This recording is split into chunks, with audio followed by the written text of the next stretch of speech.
Hello दोस्तों, स्वागत है आपका इस मॉर्निंग ब्लॉग में अपने अर्नब होस्ट हैं दोस्त अर्नब के साथ। और आज टहलते टहलते आ गए मछली पालन की ओर और यहाँ पे मछली पालन हो रही है। और तो आज हम बात करेंगे वेटकन सिटी के बारे में, तो वीडियो में बने रहिए और मछली पालन का मज़ा लीजिए। यहाँ का दृश्य आपको हम दिखाते हैं, मछली पालन कैसे किया जाता है। टोटल 10 पॉन्ड्स यहाँ पे बनाए हैं। तो चलिए वीडियो में बने रहिए, हम आपको दिखाते हैं।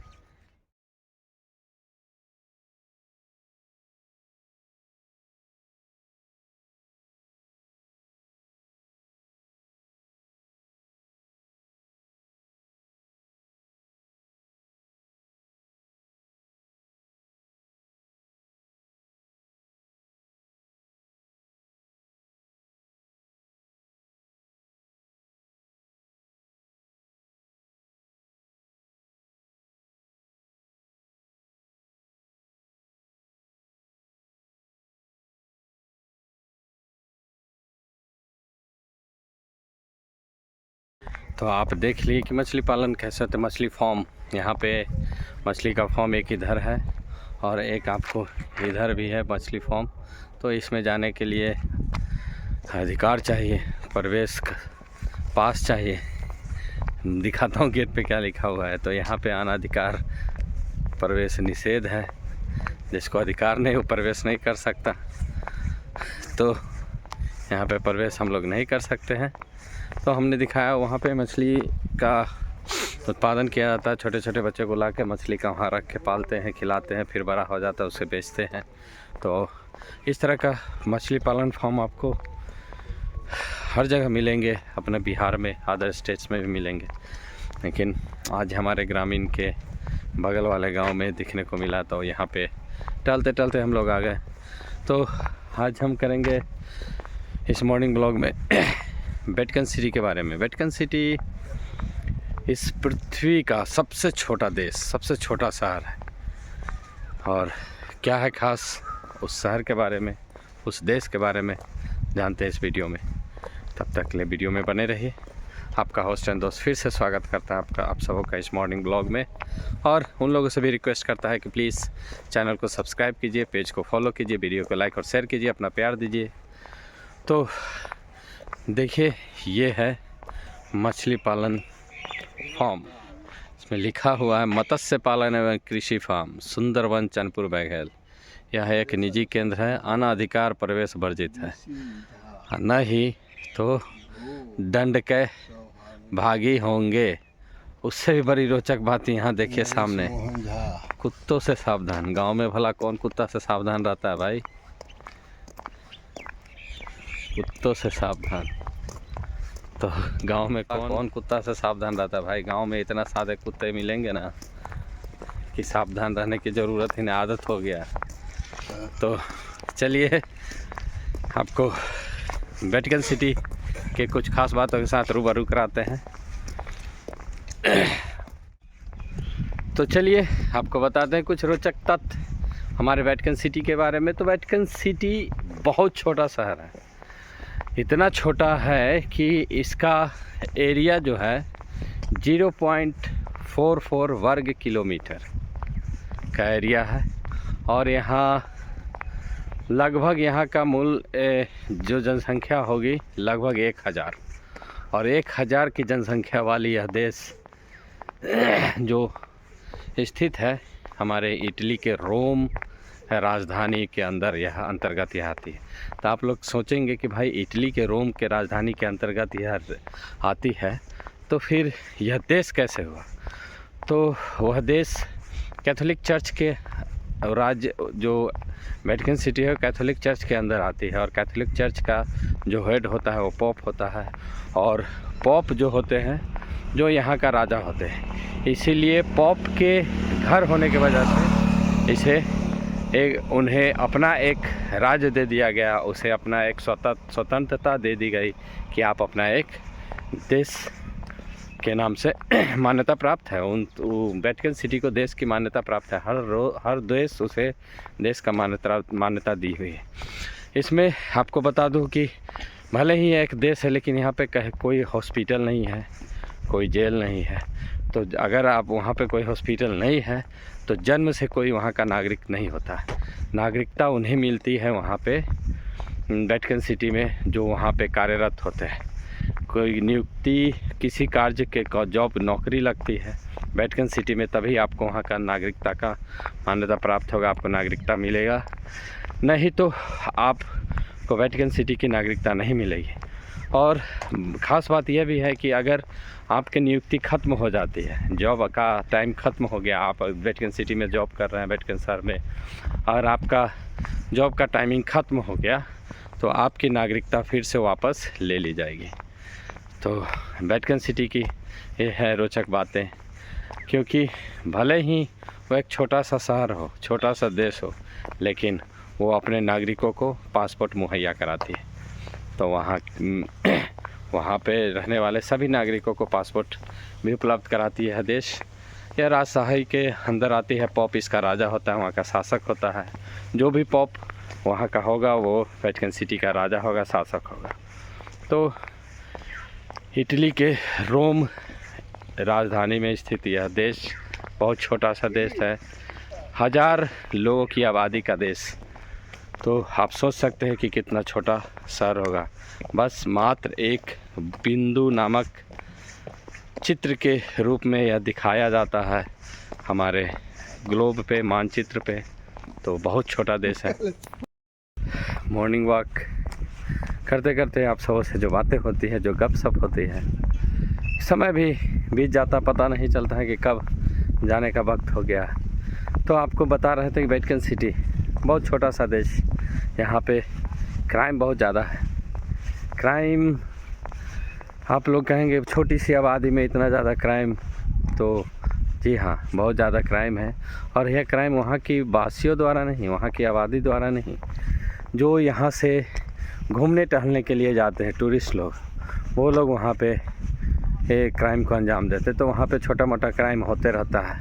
और जब भी आप उनका टूरिस्ट वेबसाइट पे जाएंगे तो वहाँ पे भी लिखा रहेगा चैन स्नैचर से सावधान, जेब कतरों से सावधान, छीना छोरी, इन तरह का क्राइम वहाँ पे होते रहती है। चैन छीन लेते हैं, चैन छीन लेंगे, जेब काट लिया जाएगा। तो वहाँ पे ये सब जो काम, जो एक क्राइम करते हैं, ये सब जो अपराध करते हैं, वहाँ के वासी लोग नहीं, वहाँ जो वासी लोग हैं वो लोग नहीं, वहाँ के जो आदिवासी जो वहाँ रहते हैं वो लोग नहीं, जो बाहर से घूमने जाते हैं वे लोग इस क्राइम को अंजाम देते हैं। तो वहाँ पे क्राइम बहुत ज़्यादा है। और एक और ख़ास बात है कि यहाँ जेल नहीं है। इस देश में एक भी जेल नहीं है, एक भी अस्पताल नहीं है। तो अस्पताल की वजह से आपको नागरिकता नहीं मिलेगी वहाँ का, क्योंकि अगर आप जन्मेंगे तो इटली के किसी दूसरे शहर में आपका जन्म होगा, तो आपको नागरिकता मिल नहीं सकती। बस उसी वजह से आपको जब आप जॉब करेंगे, नियुक्ति पत्र मिलेगी, उसी वक्त आपको नागरिकता दिया जाएगा। तो यहाँ जेल नहीं है, यहाँ काल कोठरी होता है और काल कोठरी में ही रखा जाता है। काल कोठरी में रखा जाता है, फिर उसे बगल के शहरों में जो जेल होते हैं वहाँ पे भेज दिया जाता है। और इन सब सारे जेल का खर्च हमारे इटली देश करती है और इटली देश ही इसका खर्च देती है। तो यह रोम में स्थित है, इटली के रोम राजधानी में स्थित यह छोटा सा शहर। यहाँ पे आपको एक छोटा सा रेलवे स्टेशन है जिसका ट्रैक का लंबाई लगभग 300 मीटर है। और उससे भी बड़ी रोचक बात है कि आप 1 घंटा के अंदर इस शहर को पूरा अच्छे तरीके से घूम सकते हैं। तो 1 घंटा में आपको यह शहर घूम लेंगे, देखने को बहुत चीज़ मिलेंगी। वहाँ पे चर्च है, कैथोलिक चर्च है, बहुत सारे धार्मिक स्थल है, बहुत सारे ऐसे धार्मिक धरोहर है जिसे आप देख सकते हैं। ये वेटिकन सिटी के बारे में कुछ खास बातें मैं आपसे शेयर करता हूँ। हर रोज़ कुछ न कुछ अलग देश के बारे में, कुछ न कुछ अलग टॉपिक पे आपसे बात करेंगे, गपशप करेंगे इस मॉर्निंग ब्लॉग में। तो आज हम गए थे किसी उधर घूमने, वहाँ मछली पालन किया जाता, मछली का फॉर्म है। और 2 फॉर्म था, एक फॉर्म इधर था जिसमें प्रवेश वर्जित था, दूसरा फॉर्म ओपन में था। इसलिए हम लोग जाके वहाँ पे थोड़ा देर देखें, वहाँ का नज़ारा का लुत्फ़ लिए। तो मॉर्निंग वॉक में टहलते टहलते आपसे गपशप हो जाती है, बातें हो जाती है। आप भी निकलिए, टहलिए, सुबह का सैर कीजिए, क्योंकि यह बहुत लाभदायक होती है, बहुत लाभदायक, बहुत आपको सेहत के लिए बहुत फ़ायदेमंद होता है। क्योंकि इस वक्त आपको फ्रेश एयर मिलेगा, फ्रेश ऑक्सीजन लेने का समय रहता है। आप आराम से टहल सकते हैं, ना कोई ज़्यादा परेशानी होगी। बस थोड़ी सी ठंड है, आलस लगेगा, लेकिन उससे बाहर होना पड़ेगा। वेटकिंस शहर का जो मूल भाषा है इतालवी है, और इतालवी भाषा यहाँ पे मुख्य रूप से यूज़ किया जाता है। ऐसे इटालियन भी बोली जाती है, लेकिन इतालवी भाषा ज़्यादा यूज़ करते हैं यहाँ पे। और वहाँ का एक और बड़ी बात बता दूँ कि वहाँ का ATM है, सो आपको इतालवी भाषा में आपको गाइड करेगा पैसा निकालने के लिए।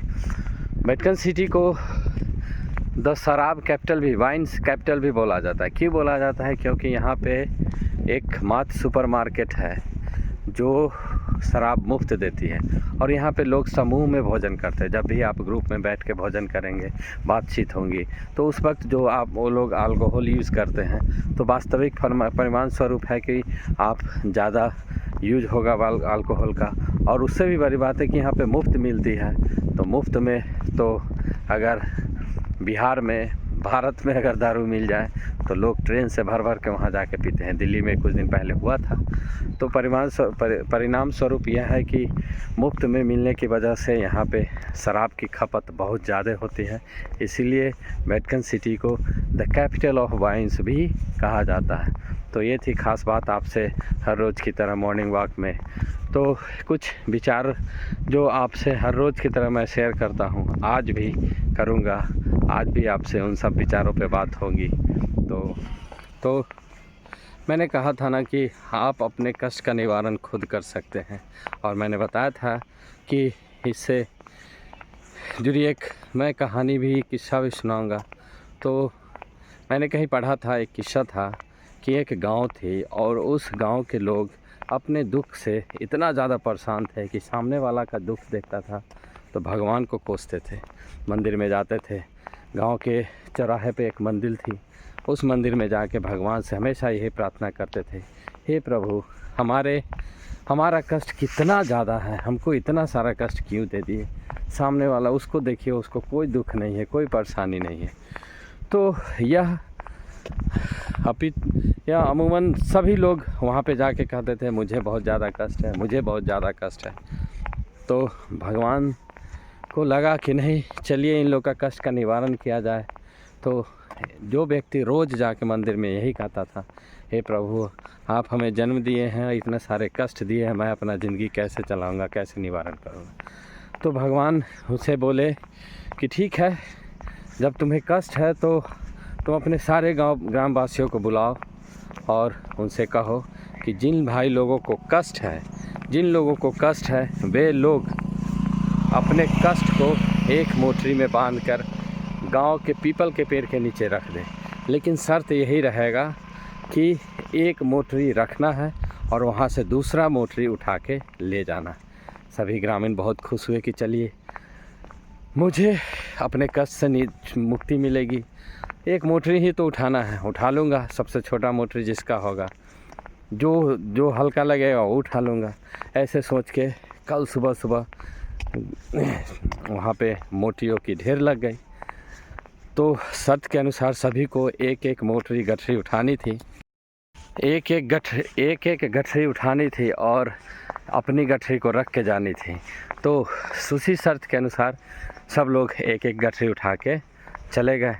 शाम हो गई, कल सुबह हुआ, सब लोग उठे रोज़ की तरह नित्य क्रिया करके अपने अपने कामों में।